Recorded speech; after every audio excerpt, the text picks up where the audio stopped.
Hello दोस्तों, welcome back to my channel. तो वह फिर से स्वागत है आप सबका मेरे चैनल निशु ऑलवेज खुश में। दोस्तों, जैसा कि आप सब जानते हैं कि मैं अपने चैनल पे व्लॉग के साथ साथ कथाएं भी लेकर आती हूं।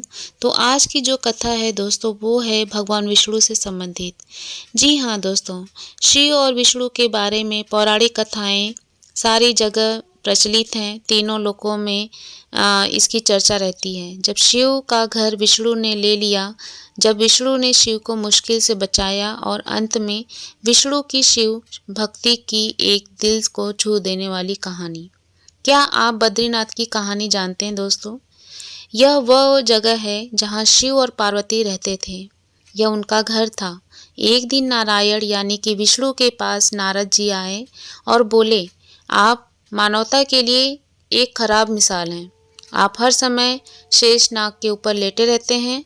आपकी पत्नी लक्ष्मी हमेशा आपकी सेवा में लगी रहती हैं और आपको लाड़ करती रहती हैं। इस ग्रह के अन्य प्राणियों के लिए आप अच्छी मिसाल नहीं बन पा रहे हैं। आपको सृष्टि के सभी जीवों के लिए कुछ अर्थपूर्ण कार्य करना चाहिए। इस आलोचना से बचने और साथ ही अपने उत्थान के लिए भगवान को भी ऐसा करना पड़ता है। विष्णु तप और साधना करने के लिए सही स्थान की तलाश में नीचे हिमालय तक आए।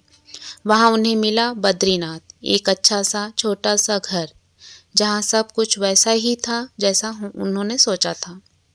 साधना के लिए सबसे आदर्श जगह लगी उन्हें यह। वह उस घर के अंदर गए। घुसते ही उन्हें पता चल गया कि यह तो शिव का निवास है और वह तो बड़े खतरनाक व्यक्ति हैं। अगर उन्हें गुस्सा आ गया तो वह आपका ही नहीं खुद का भी गला काट सकते हैं।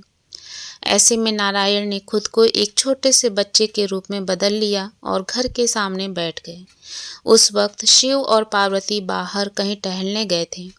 जब वे घर वापस लौटे तो उन्होंने देखा कि एक छोटा सा बच्चा जोर जोर से रो रहा है। पार्वती को दया आ गई। उन्होंने बच्चे को उठाने की कोशिश की। शिव ने पार्वती को रोकते हुए कहा, इस बच्चे को मत छूना। पार्वती ने कहा, कितने क्रूर हैं आप, कैसी नासमझी सी बात कर रहे हैं। मैं तो इस बच्चे को उठाने जा रही हूँ, देखिए तो कैसे रो रहा है। शिव बोले, जो तुम देख रही हो उस पर भरोसा मत करो। मैं कह रहा हूं ना, इस बच्चे को मत उठाओ। बच्चे के लिए पार्वती की स्त्री सुलभ मनोभावना ने उन्हें शिव की बातों को नहीं मानने दिया। उन्होंने कहा, आप कुछ भी कहें, मुझे कोई फर्क नहीं पड़ता।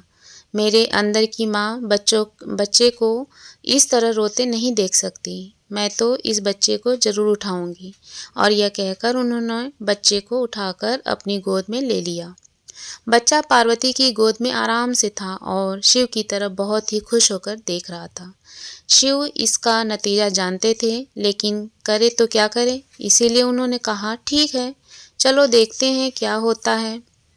पार्वती ने बच्चे को खिला पिलाकर चुप किया और वह घर पर छोड़कर खुद शिव के साथ गर्म पानी से स्नान के लिए बाहर चली गई।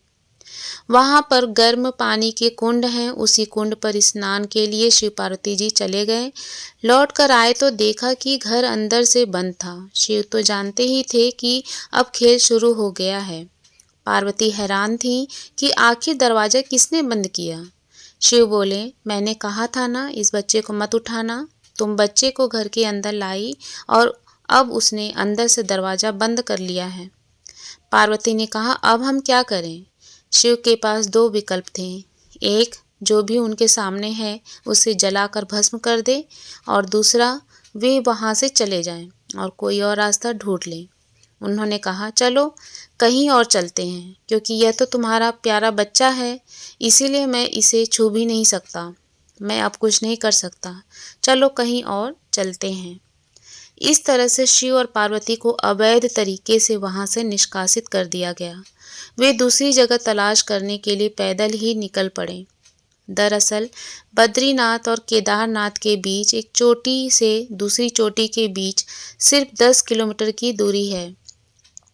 आखिर में वह केदार में बस गए और इस तरह शिव ने अपना खुद का घर खो दिया। दोस्तों, क्या इस बात को आप जानते थे? आप कई बातों को जानते हैं, लेकिन फिर भी आप उन बातों का अनदेखा कर उन्हें होने देते हैं। अब आते हैं दोस्तों विष्णु भगवान की दूसरी कहानी, जब विष्णु जी ने शिव को मुश्किल से बाहर निकाला था। क्या है वो कहानी? दोस्तों, कई कथाओं में ऐसी कई कहानियां हैं जिनमें बताया गया है कि शिव की करुणा का कोई भी भेदभाव नहीं है। वो किसी भी बच्चे के भोलेपन से आप लगा सकते हैं। एक बार गजेंद्र नामक एक असुर था। गजेंद्र ने बहुत तप किया और शिव से यह वरदान पाया कि वह जब भी उन्हें पुकारेगा शिव को आना होगा। त्रिलोकों के सदा शरारती ऋषि नारद जी ने देखा कि गजेंद्र हर छोटी छोटी बात के लिए शिव को पुकार लेता था, तो उन्हें गजेंद्र के साथ एक चाल चली। उन्होंने गजेंद्र से कहा, तुम शिव को बार बार क्यों बुलाते हो? वह तुम्हारी हर पुकार पर आ जाते हैं। क्यों नहीं तुम उनसे कहते कि वह तुम्हारे अंदर आ जाएं और वही रहें, जिससे वह हमेशा तुम्हारे अंदर रहेंगे और तुम्हें बुलाने की उनको ज़रूरत नहीं पड़ेगी। गजेंद्र को यह बात अच्छी लगी और फिर उसने शिव की पूजा की। जब शिव उसके सामने प्रकट हुए तो वह बोला, आपको मेरे अंदर रहना होगा, आप कहीं मत जाइए। शिव अपने भोलेपन में एक लिंग के रूप में गजेंद्र में प्रवेश कर गए और वहाँ रहने लगे।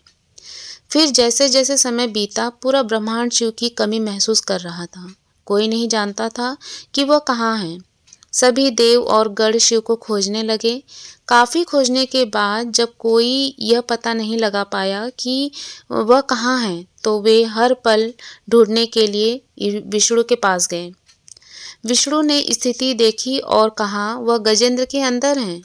फिर देवों ने उनसे पूछा कि वे शिव को गजेंद्र के अंदर से कैसे निकाल सकते हैं, क्योंकि गजेंद्र शिव को अपने अंदर रखकर अमर हो गया था। हमेशा की तरह विष्णु सही चाल लेकर आए। देवगण शिव भक्तों का रूप धारण कर गजेंद्र के राज्य में आए और बहुत भक्ति के साथ शिव का स्तुति गान करने लगे। शिव का महान भक्त होने के कारण गजेंद्र ने इन लोगों को अपने दरबार में आकर गाने और नाचने का न्योता दिया।